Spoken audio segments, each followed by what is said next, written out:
Hello and welcome to another Technical Tip Tuesday. This week's focus is how improper documentation or misuse of technology can cause issues in your workflow. There was boxes everywhere, like just like boxes super tall. We're talking warehouse, and they're taking a picture kind of behind the boxes. Well, now I can't see the corners of this warehouse. So now we have no sight line of the corners. And what people don't realize, I don't think, is we have to have a visual to the corners of the ceiling. If we don't see the corners, we are either going to reject it or we're going to have to try to get it as best we can. And obviously that's not the idea, right? We want accuracy.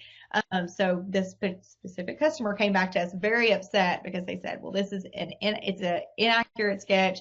It's this, it's that, whatever. And we tried our best to get it as close as we could based off of other photos, but everything was blocking the corner. So in a warehouse scenario, you're going to take a lot more pictures than you would in a residential.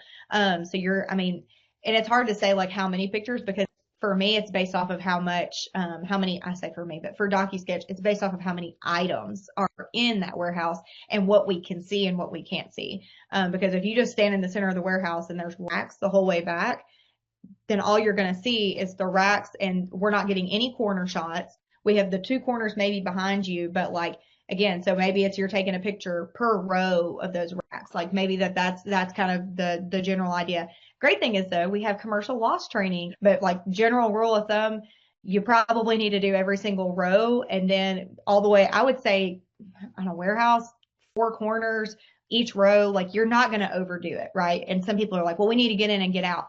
If you do every row and four corners, depending on how big the warehouse is, you're still probably not even spending an hour in there, if I'm being honest. Like that's how quickly you're going to get through that in comparison to, if you were hand stitching that, how long is that going to take? Because you're still getting the measurements, you're still having to get the laser measurement to the roof. And another thing to note for commercial, we just need the lowest ceiling height, especially in commercial, just so that we have it. It helps us to have a little bit more accuracy. So if you let us know that, it will help us be more accurate on our side as well.